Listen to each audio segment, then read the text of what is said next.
મારો પરિચય બરકતુલ્લા અબ્દુલ મિયા શેખ, માજી સરપંચ। સમસ્યા એવી છે સાહેબ કે આ સેવા સરકારી મંડળીમાં લોન 2005ની કાઢી છે મારા ફાધરના નામની। ત્યાર પછી મેં 2 વાર લીધી છે, 2 વાર ભરેલી છે। મારી નો ડીડનો સર્ટી મારી જોડે છે। મેં ટેસ્ટ બેંકમાંથી લીધી છે ને, પણ સેન્ટ્રલ બેંકમાં આપણે મારા પાપાના નામની લોન ચાલુ છે।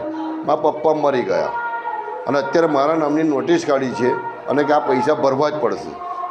આ તદ્દન ખોટું થયેલું છે। મારી જોડે પ્રૂફ છે, એમનું લેટર આપેલું છે મારી જોડે, નો ડીનો સર્ટી। અત્યારે 2022માં મેં પણ લોન ભરી છે।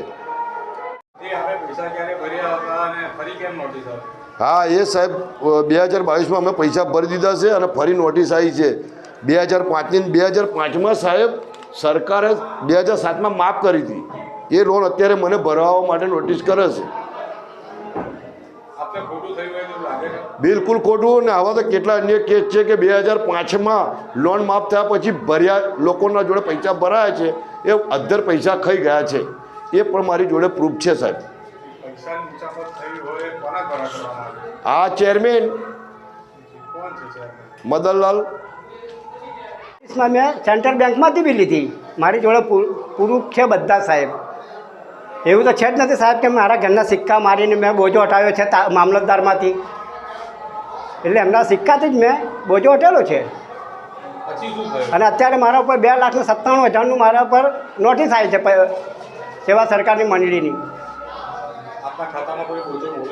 અત્યારમાં કોઈ બોજો નહીં, જમીન બી વેચી મારી સાહેબ, 1.5 વર્ષ થયું। નોટિસ હમણાં 4 દાડા પર બધાને મળી, 8 દાડા પર। હે કશું નહીં, કશું લાગતું નહીં। આ ભ્રષ્ટાચાર જેવું છે, એક જાતના અમારા ઉપર દબાણ કરીને પૈસા ભરાવે છે સાહેબ, બીજું શું છે? હા, ઉચાપત થઈ નથી। મેં સાહેબને ડાયરેક્ટ ફોન કર્યો, સાહેબ કહે છે અમારી મંડળી ખોટમાં ગઈ છે, તમારે હમણાં જોડે અમારી જોડે ચોપડા હતા। મેં સાહેબને એ બી પ્રશ્ન કર્યો કે ખોટ ગઈ હોય તે માટે અમને મારી નાખવાના છે, અમારા ઉપર બોજા નાખવાના છે, પૈસા લેવાના છે। મેં એવું કીધું ઇન્સ્પેક્ટર સાહેબને ઉમરેઠની અંદર ફોન પર વાત કરી છે। નોટિસ આવી તે જ દાડે મદનલાલ હતા, ત્યાં હસમુખભાઈ હતા, બધા જ હતા એ લોકો।